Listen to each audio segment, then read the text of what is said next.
अस्सलाम वालेकुम दोस्तों, कैसे हो। मुझे उम्मीद है कि आप सभी सही होगी। न्यू अपडेट के साथ में आपके सामने फिर हाजिर हो चुके हैं। अगर आप कुवैत में रहते हैं या कुवैत की खबर से हमेशा के लिए अपडेट रहना चाहते हैं तो ये वीडियो आप शुरू से लेकर आखिर तक देख सकते हैं। इस वीडियो के अंदर मैं आपको कुछ इंपॉर्टेंट जो है इन्फॉर्मेशन देने वाला हूँ और आप लोगों को बताने वाला हूँ। जैसे कि आप लोगों के काफ़ी ज़्यादा सवाल जवाब आते हैं फ़्लाइट को लेकर, वीज़ा को लेकर, काफ़ी ज़्यादा लोग जो है इधर उधर फंसे हुए हैं उनको लेकर, तो सभी चीज़ों के बारे में क्लियर करेंगे।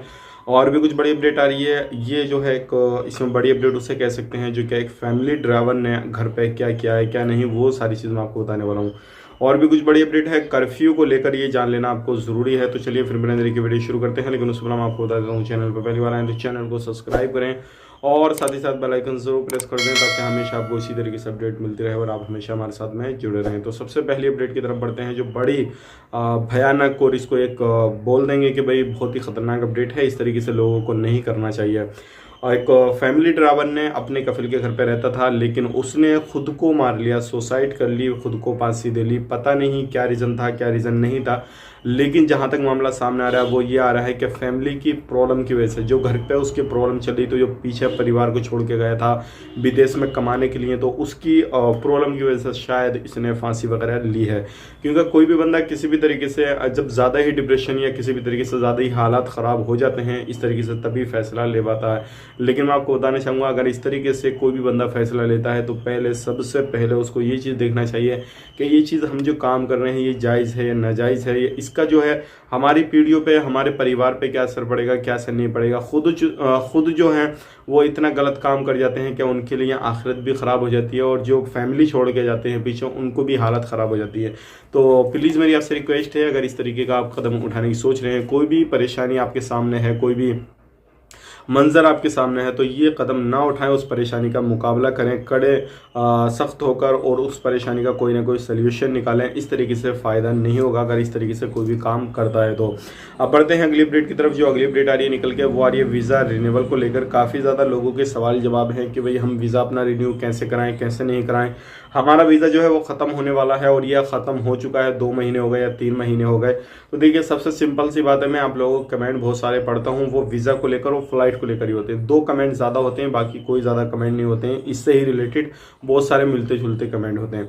तो सबसे पहले हम बात कर लेते हैं, अगर आपका वीज़ा कोई भी हो, A to Z वीज़ा कोई भी हो, अगर आपका वीज़ा ख़त्म हो चुका है तो सबसे पहले जहाँ से आपने वीज़ा इशू कराया था उस कंपनी को या उस कफिल को कॉन्टैक्ट कीजिए। उसको हमेशा कॉन्टैक्ट में आप रहिए और जैसे ही उसका दिल पसीजता है या फिर जैसे ही फ्लाइट शुरू होती है, तो हो सकता है वो आने वाले वक्त में आपकी चीज़ों को देखने के बाद में जो है वीज़ा आपका रिन्यू कर दे। लेकिन जो आपका बीच में पीरियड निकलेगा, जो बीच में जो वीज़ा एक्सपायर हो गया और जब आप वीज़ा रिन्यू करेंगे उसके बीच में जो रहेगा उसका आपको कुछ ना कुछ पेनल्टी वगैरह देना होगा। तो ये चीज़ क्लियर आप रख लेना और अपने कफिल या कंपनी को कॉन्टैक्ट करते रहना, तभी आपका जो है सोल्यूशन निकल सकता है, या फिर अदरवाइज आप एंट्री वीज़ा पे जा सकते हैं। तो ये एक इस तरीके से सोल्यूशन निकल सकता है। बहुत सारे लोग बोल रहे हैं एंट्री वीज़ा भी शुरू हुआ या नहीं हुआ, तो मैं आपको बताना चाहूँगा बिल्कुल अभी शुरू नहीं हुआ है, लेकिन जैसे ही आने वाले वक्त में शुरू होगा तो आपको ज़रूर बता दिया जाएगा। बढ़ते हैं अगली अपडेट की तरफ। जो अगली अपडेट आ रही है निकल के, ये आ रही है फुल कर्फ्यू को लेकर।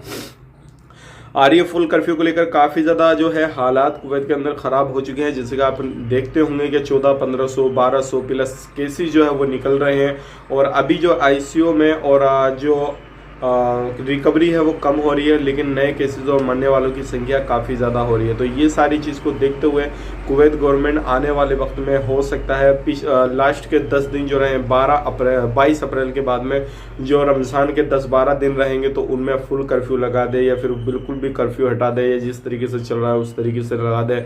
वो डिपेंड करता है कि भाई केसेस कैसे रहेंगे कैसे नहीं रहेंगे। लेकिन उम्मीद यही की जा सकती है कि अगर आप लोग जितने भी कुवैती नागरिक हैं, बाहर का अजनबी लोग हैं, अगर रूल रेगुलेशन को अच्छे से फॉलो करेंगे तो ये सारी चीज़ें चलती रहेंगी और इस तरीके से आप अपना कामकाज करते रहेंगे। लेकिन अगर जहां आपने मास्क लगाना ख़त्म कर दिया, सोशल डिस्टेंसिंग को इग्नोर कर दिया और अपने कामकाज पे वापसी करने लगे और भीड़ भड़का एक जगह पे ज़्यादा लगाने लगे, तो समझ लेना दोबारा से आपकी जो है नौबत आ जाएगी कर्फ्यू लगाने की। तो ये अपडेट थी, सोचेगा आप लोगों तक शेयर की जाए ताकि आप लोग भी होशियार हो जाएं और अगर आप चाहते हैं कि अपने काम को कंटिन्यू करना तो ये चीज़ों को फॉलो करते रहें।